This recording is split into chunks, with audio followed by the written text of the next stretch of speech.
तो नमस्कार कैंडिडेट्स, स्वागत है आपका स्कैप रोबोटिक्स के ऑनलाइन एजुकेशन पोर्टल पर। मैं हूं डॉक्टर अभिनव श्रीवास्तव और काफ़ी दिनों बाद एक क्वेश्चन मेरे पास आया था।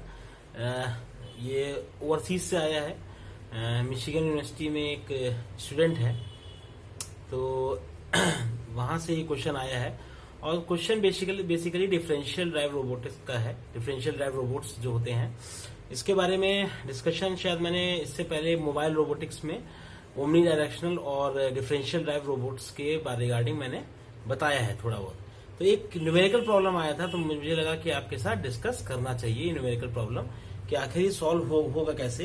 And the basic thing is that कि किसी भी रोबोट के मूवमेंट में दो तरीके के मोशंस होते हैं, एक फॉरवर्ड काइनेमेटिक्स और इनवर्स काइनेमेटिक्स। तो इस न्यूमेरिकल प्रॉब्लम के डिस्कशन से ये भी क्लियर हो जाएगा कि फॉरवर्ड काइनेमेटिक इक्वेशंस कैसे बनती है रोबोट में, चाहे वो डिफरेंशियल ड्राइव रोबोट हो, चाहे वो ओमनी डायरेक्शन रोबोट हो, चाहे स्टीरियो टाइप रोबोट हो। तो सभी में लगभग कुछ एक रोटेशन मैट्रिसेस के फिर बदल के बाद चीजें सॉर्ट आउट हो जाती हैं। तो चलिए बहुत देर ना करते हुए डायरेक्ट हम इस क्वेश्चन को सॉल्व करते हैं, ठीक है।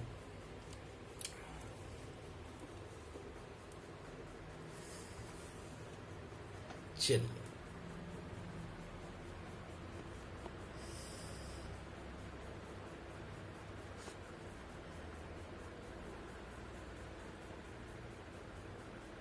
तो बेसिकली डिस्कस करते हैं क्वेश्चन क्या कह रहा है हमारा। तो क्वेश्चन कहता है a robot is positioned at 60 degree angle with respect to global reference frame. ठीक है, अ रोबोट इज पोजीशनड, इसको थोड़ा समय अप कर देता हूं तो और भी क्लियर होगा। ठीक है, a robot is positioned at 60 degree angle with respect to global reference frame and has wheels with radius of 1 centimetre. तो व्हील की रेडियस दी हुई है, that is 1 centimeter. Okay, these wheels are 2 centimeter apart from the center of the chassis. तो ये मैंने एक diagram बनाने की थोड़ा सा कोशिश की है समझाने की कि ये दो पीछे डिफरेंशियल आपके व्हील्स है, आगे कास्टर व्हील है। तो कास्टर व्हील पे कोई मोटर अटैच नहीं होती है। जैसे जैसे ये हम मोशन करेंगे उसी हिसाब से ये अपना ट्रेवर्सल करेगा। ठीक है, चाहे क्लॉकवाइज चाहे एंटी क्लॉकवाइज जैसे भी। तो बेसिकली हमारा सारा जो एम्फेसिस होता है इन्हीं दोनों व्हील्स पर होता है, that is the differential drive wheels. तो दोनों व्हील्स की रेडियस जो है वो दोनों की 1 सेंटीमीटर रेडियस है, लेफ्ट व्हील की भी और राइट व्हील की भी। और ये दोनों व्हील्स जो है 2 सेंटीमीटर अपार्ट है from the centre of the chassis. This is the centre of the chassis, we can call it as P. P is the centre of the chassis. तो ये डिस्टेंस मतलब हर व्हील सेंटर ऑफ चेसिस से L distance पर है, और ये L क्या चीज है, ये एल इज 2 सेंटीमीटर, 2 सेंटीमीटर पर। If the angular velocity of the wheels are 4 radian per second and 2 radian per second respectively. तो एंगुलर वेलोसिटीज व्हील की दी हुई है, एंगुलर वेलोसिटीज व्हील की कितनी दी हुई है, 4 radian per second and 2 radian per second. तो ये हम मान लेते हैं फाई लेफ्ट की एंगुलर वेलोसिटी और ये phi R that is the right. तो ये 2 रेडियन है, ठीक है, और ये वाली 4 रेडियन पर सेकेंड है। तो ये हमारा दिया हुआ है एंगुलर वेलोसिटीज। यहाँ फाई डॉट एल क्या है कि फाई एल क्या हो, डिस्प्लेसमेंट हो गया, और फाई डॉट एल क्या हो गया, एंगुलर वेलोसिटी हो गई। क्योंकि एंगुलर वेलोसिटी क्या होती है, rate of change of angular displacement या D phi by D T. तो D phi by D T को हमने फाई आर या फाई एल डॉट से रिप्रेजेंट किया है। फाई एल डॉट मतलब differential of, phi R dot मतलब डिफरेंशियल ऑफ फाई। ठीक है ना। तो अब आते हैं, देखिए क्या इसमें इंपॉर्टेंट है। तो एंगुलर वेलोसिटीज व्हील्स की दी हुई है 4 radian per second and 2 radian per second. ठीक है, तो लेफ्ट की 4 रेडियन पर सेकेंड, राइट की 2 radian per second. Then calculate the robot's velocity. This is the very important thing, calculate the robot's velocity. Bracket में लिखा है velocity of robot in its reference frame. एक बहुत important बात मैं बताना चाहूंगा कि कभी कभी केवल कैलकुलेट द रोबोट वेलोसिटी लिख दिया जाता है। जो ब्रैकेट में लिखा है velocity of the robot in its reference frame, ये नहीं लिखा जाता है। तो जो केवल इतने कथन पर कैलकुलेट द रोबोट वेलोसिटी, इससे ये साबित हो जाता है कि रोबोट की वेलोसिटी पूछी गई है उसके अपने रेफरेंस फ्रेम में। ठीक है, robot's velocity in its frame with respect to the global reference frame. अब आप इंपॉर्टेंट बात क्या है कि यहाँ रोबोटिक्स में रेफरेंस फ्रेम का बहुत ज्यादा एम्फेसिस होता है। जैसे कि इसको मैंने देखिए यहाँ पे शो करने की कोशिश की है कि this is our global frame xi and yi, or this frame xr-yr is attached to this robot. xr-yr is the frame that is attached to this robot, and this is the robot's frame of reference, and this is the global frame of reference xi yi. इसको आप ऐसे समझ सकते हैं कि जैसे एक किसी रूम में एक जो कार्ट है या एक रोबोट है या एक मान के चलिए एक कार है, वो एक रूम के अंदर जो है वो ट्रेवर्स कर रही है, रूम के अंदर चल रही है फर्श पर। तो इसका ग्लोबल रेफरेंस फ्रेम कौन सा हुआ? जो कमरे में कोई एक कॉर्नर को आप पकड़ लीजिए, उसको 0,0,0 कोऑर्डिनेट मान लीजिए, तो वो आपका जो कमरे का जो आपका रूम का कोऑर्डिनेट फ्रेम होगा वो होगा यूनिवर्सल या ग्लोबल रेफरेंस फ्रेम। और वो जो रेफरेंस फ्रेम जो इस रोबोट से अटैच होगा, जो इस रोबोट के साथ साथ चल रहा होगा, वो होगा इसका अपना रोबोट का रेफरेंस फ्रेम। अब इंपॉर्टेंट बात यहाँ पे जानने योग्य ये है कि हम दो रेफरेंस फ्रेम लेते क्यों हैं। हमें एक रेफरेंस फ्रेम से काम नहीं चल पाएगा, हमें एक्चुअल में कैलकुलेशंस इस पर भी करनी है और इसके रिस्पेक्ट में भी करनी है। तो चूंकि हमें अगर रोबोट के रिगार्डिंग कोई कैलकुलेशन करनी होगी, या हम रोबोट पर कोई कैमरा फिट कर दें या रोबोट पर कोई आदमी या कोई एंटिटी बैठा दें, तो उसके रिस्पेक्ट में देखी हुई चीजें, उसके रिस्पेक्ट में काउंटर किया गया मोशन और यूनिवर्सल फ्रेम के रिस्पेक्ट में काउंटर किया हुआ मोशन में अंतर हो जाएगा। इसीलिए इंपॉर्टेंट यहां पर ये होता है कि ये फ्रेम ऑफ रेफरेंस का हम सारा कुछ एम्फेसाइज करते हैं। तो इंपॉर्टेंट बात क्या है, इसीलिए पूछा गया है कि रोबोट के रेफरेंस फ्रेम में इसकी जो है वेलोसिटीज और ओरिएंटेशन को कैलकुलेट करना है with respect to global reference frame. ठीक है, दिस इज पहले क्वेश्चन क्लियर होना चाहिए। Robot's calculate the robot's velocity. Robot velocity कहने का मतलब हो गया कि हमें वेलोसिटी कैलकुलेट करनी है रोबोट के रेफरेंस फ्रेम में। अब वेलोसिटी का मतलब केवल ट्रांसलेशनल वेलोसिटी नहीं, उसकी एंगुलर वेलोसिटी भी, जिसको हम ओरिएंटेशन वेलोसिटी कहते हैं। ठीक है, तो ये रोबोट रेफरेंस फ्रेम में करना है, लेकिन किसके सापेक्ष? ग्लोबल रेफरेंस फ्रेम के सापेक्ष। तो दिस इज द क्वेश्चन। और ये क्वेश्चन बहुत टफ नहीं है, बहुत सिंपल है। बहुत से वीडियो लेक्चर्स इससे मैंने आपसे शेयर नहीं किए हैं, लेकिन जो मैं क्लासरूम में लेक्चर्स देता हूं उसमें ऑलरेडी हम लोग डिफरेंशियल ड्राइव रोबोट्स में काफी कुछ डिस्कस कर चुके हैं। तो जब आप इनरोल होंगे तब उस चीज को प्रीवियसली एक थॉरली डिस्कस किया जाएगा। जैसे कि हमने लिखा भी है यहाँ पे, as discussed in the previous robotics lectures for differential drive robots VL, VR, phi-L dash, phi-L dot and phi-R dot। ठीक है, तो ये phi-L और phi-R ये लीनियर वेलोसिटीज है रोबोट की, और phi-L dot, phi-R dot ये एंगुलर वेलोसिटी है रोबोट की लेफ्ट और राइट व्हील्स की। ठीक है, और ये इंपॉर्टेंट बात क्या है, मैंने क्लास में कई बार डिस्कस कर चुका हूं कि ये जितनी भी वेलोसिटीज है ये सब universal frame of reference xi yi के रिस्पेक्ट में है। xr y ये जो रोबोट के रेफरेंस फ्रेम के रिस्पेक्ट में यहां मैंने लिखा है that is the xr-yr is the robot reference frame and xi-yi is the global reference frame.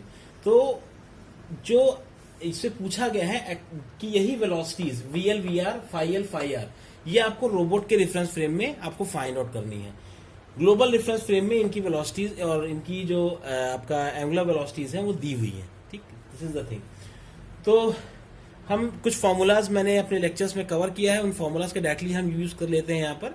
ठीक है, तो VL जो होता है लेफ्ट व्हील की वेलोसिटी, क्योंकि यहाँ पे दो तरीके के रोटेशनल मोशन हो रहे हैं। एक रोटेशनल मोशन इस तरह का हो रहा है जो ये 60 डिग्री के अपने स्टीयरिंग मोशन के लिए हो रहा है। मतलब हम कह सकते हैं कि एक मोशन जो है वो स्टीयरिंग का हो रहा है। ठीक है ना, एक मोशन इसकी स्टीयरिंग का हो रहा है जो थीटा 60 डिग्री के एंगल के रिस्पेक्ट में हो रहा है, और एक मोशन इनके व्हील्स का अपना रोटेशन का हो रहा है। तो यहाँ चूंकि व्हील्स का रोटेशन का हो रहा है तो VL is to R omega लगा दिया। हमारा RL क्या है? लेफ्ट व्हील की रेडियस इनटू लेफ्ट व्हील की एंगुलर वेलोसिटी जो कि दी हुई है। तो VL निकल आएगा, ऐसे VR निकल आएगा। ठीक है, उन दोनों को इसमें इंपॉर्टेंट बात क्या है कि हमेशा जो आपकी ट्रांसलेशनल वेलोसिटीज होंगी, लीनियर वेलोसिटी हमेशा ऐड होंगी डिफरेंशियल में। डिफरेंशियल रोबोटिक्स में हमेशा ट्रांसलेशनल वेलोसिटीज ऐड होती है, जबकि रोटेशनल वेलोसिटी के रिस्पेक्ट में थोड़ा सा चेंजेस आते हैं। जो रोटेशनल वेलोसिटी होती है वो हमें क्या करना पड़ता है, उसमें किसी एक को हम निगेटिव करेंगे, चाहे phi-L को निगेटिव कर ले, चाहे phi-R को निगेटिव कर ले, सॉरी phi-L डॉट को निगेटिव कर ले या phi-R को डॉट को निगेटिव कर ले। अब क्यों निगेटिव कर ले, this is a important thing. इसको निगेटिव हम क्यों कर ले, तो यहाँ पे इसको थोड़ा सा मैंने समझाने की कोशिश की है। देखिए ये डिफरेंशियल ड्राइव रोबोट जो है वो टिल्ट कर गया अपनी एक्सिस पे। हम प्योर ओरिएंटेशन हम यहाँ पे दिखा रहे हैं। प्योर ओरिएंटेशन आप कभी भी डिफरेंशियल ड्राइव रोबोट का होगा तो एक व्हील पीछे घूमेगा और एक व्हील आगे घूमेगा, तभी जाके ये मोशन अपनी जगह पर ये रोटेट कर पाएगा। इसको आप इजीली इमेजिन कर सकते हैं। अपनी ही एक्सिस पर एक बार ये क्या करेगा, उसका एक व्हील अगर पीछे जाएगा और एक व्हील आगे रोटेट करेगा, तभी ये अपनी पोजीशन पे घूम पाएगा। फॉर एग्जाम्पल मैंने लिया है clockwise, assume the clockwise motion. मैंने क्लॉकवाइज मोशन लिया है और क्लॉकवाइज मोशन में हमने क्या किया है, जब क्लॉकवाइज मोशन होगा तो एक भी फाइव, मतलब ये जो आपका राइट वाला व्हील है उसकी एंगुलर वेलोसिटी पीछे की तरफ जाएगी और लेफ्ट वाले की एंगुलर वेलोसिटी आगे की तरफ जाएगी, तभी अपने पोजीशन पर रोटेट कर पाएगा। ठीक है ना। अगर इस कॉन्सेप्ट को लेंगे तो हमारा जो फाई नेट बनेगा, that phi net will be this much, या तो phi L minus phi R होगा या phi R minus phi L होगा। ठीक है, depending on the clockwise and anti clockwise motion. निकालने का इसका फॉर्मूला होता है, formula is already given. Formula हमने जो है आपको शो कर रखा है। ओमेगा एल क्या है, phi L one dot, phi L one dot क्यों कह दिया हमने, ये फाई एल डॉट क्यों नहीं लिखा, फाई एल वन डॉट इसलिए लिखा क्योंकि इसकी वेलोसिटी, इसका ओरिएंटेशन वेलोसिटी जो होती है वो इसकी एंगुलर वेलोसिटी के टर्म्स में इस तरह से निकलती है, रेडियस अपॉन जो इसके डिस्टेंस होगा इनके सेंटर पॉइंट, या हम कह सकते हैं centre of the chassis, P से जो डिस्टेंस होता है उसको डिवाइड करने के बाद हमारा निकलता है ओमेगा एल या फाई एल वन डॉट।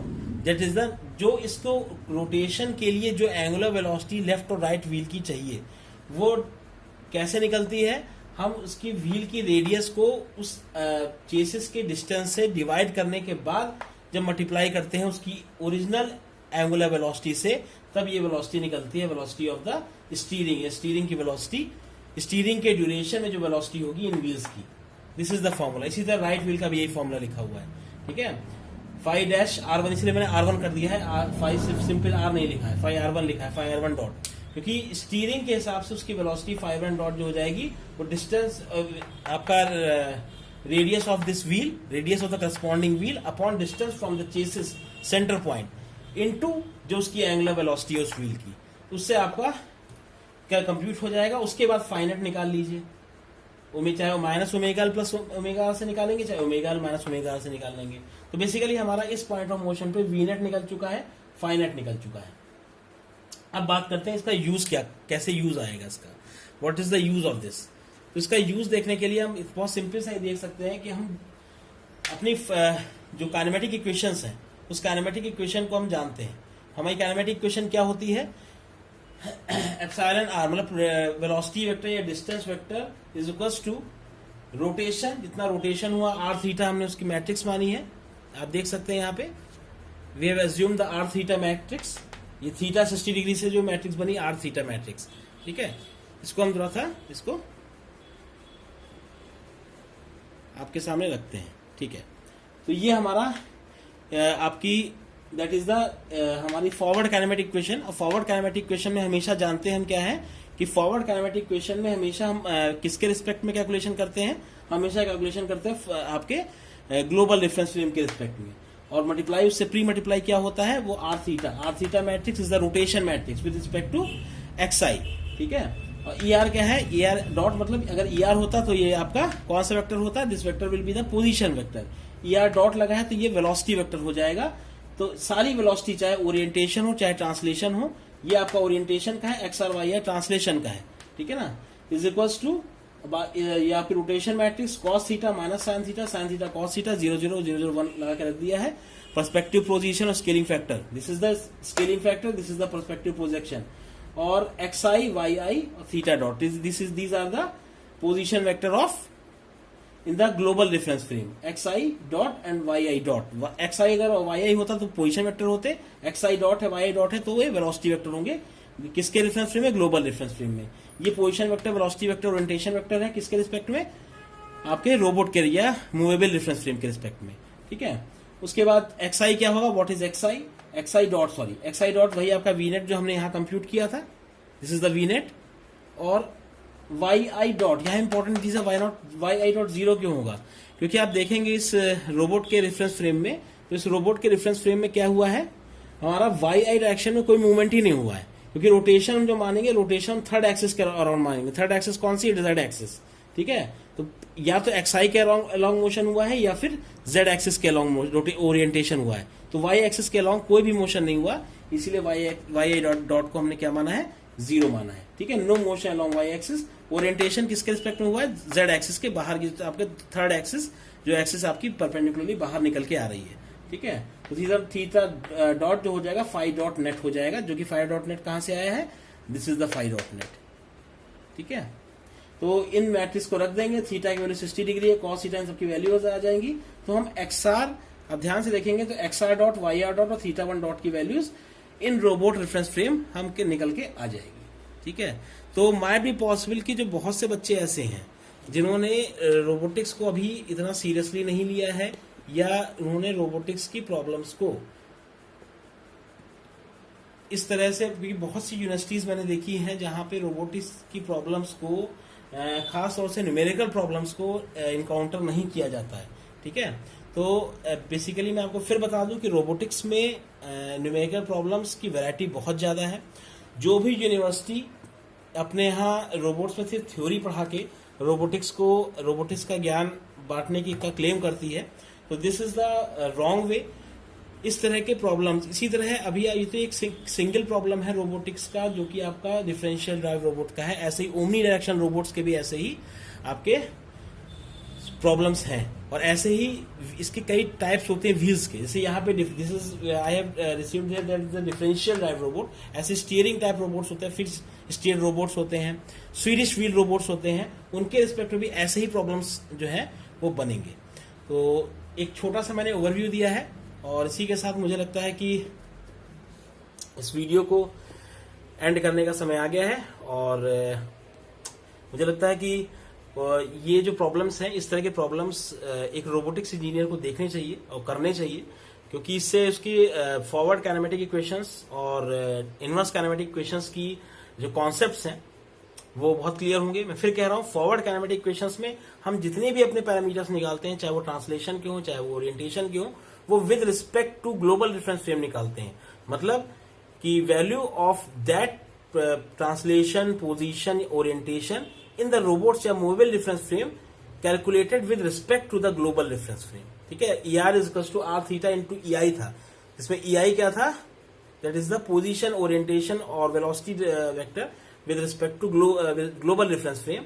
और उसको हमने निकाला किस पे था, ई आर के रिस्पेक्ट में निकाला था। E R is to R theta into E I, मतलब R theta into E I dot, मतलब हमने क्या है, ई आर की वैल्यू, ई आर के जितने भी पैरामीटर्स थे, मतलब ई आर मतलब कि वेलोसिटी, ओरिएंटेशन, पोजीशन के वेक्टर्स रोबोट रेफरेंस फ्रेम में, उनको किसके सापेक्ष में निकालते हैं, आपके यही पोजीशन, वेलोसिटी, ओरिएंटेशन के vectors in the global reference frame. ठीक है, तो रोबोट रेफरेंस फ्रेम की वैल्यूज को हम निकालते हैं ग्लोबल रेफरेंस फ्रेम की वैल्यू के रिस्पेक्ट में। This is the forward kinematics. अब इनवर्स काइनेमेटिक्स को अगर आर थीटा, अगर E R equals to R theta into E I में E I equals to R theta inverse into E R कर देंगे, तो इनवर्स काइनेमेटिक इक्वेशन हो जाएंगे। लेकिन आर थीटा इनवर्स करने से इजिली चीजें नहीं निकलती हैं। आपको इनवर्स काइनेमेटिक इक्वेशंस थोड़ी सी ज्यादा टफ होती हैं फॉरवर्ड काइनेमेटिक इक्वेशन से। उसमें कुछ ए tan 2 जैसे कुछ trigonometrical as well as we can say geometrical parameters आते हैं, तब वो निकलती है इनवर्स काइनेमेटिक इक्वेशन। तो देखने में इक्वेशन इनवर्स काइनेमेटिक की सिर्फ आर थीटा इनवर्स करने से निकल जानी चाहिए, लेकिन एक्यूरेसी के लिए उसमें ए tan 2 जैसे कुछ ट्रिग्नोमेट्रिक फिगर्स भी आते हैं। ठीक है, तो मुझे लगता है कि आज के लिए इतना सफिशिएंट है, इस चीज को और आप देखिए। और रोबोटिक्स के लिए जो रोबोटिक एक्चुअल या रियल रोबोटिक्स के जितने भी कॉन्सेप्ट्स हैं उसके लिए हम लोग बैठे हुए हैं। चैनल का नाम है स्कैप रोबोटिक्स सेंटर, और हम ऑनलाइन भी अवेलेबल हैं, ऑफलाइन भी अवेलेबल हैं। तो बच्चे अब तो काफी बच्चे हम लोग से रोबोटिक्स की रियल एजुकेशन के लिए हम लोग से जुड़ चुके हैं, और बाकी इस वीडियो को देखकर आप समझ सकते हैं कि काफी कुछ हमने कवर किया है। तो जिन स्टूडेंट्स को, एस्पायरेंट्स को रोबोटिक्स की रियल नॉलेज लेने की इंटरेस्ट है, तो वो हम लोग साथ जुड़ सकते हैं। तो इसके लिए आपके फ्यूचर के लिए बहुत बहुत शुभकामनाएं, और इसी के साथ वीडियो लेक्चर एंड करते हैं। Thank you.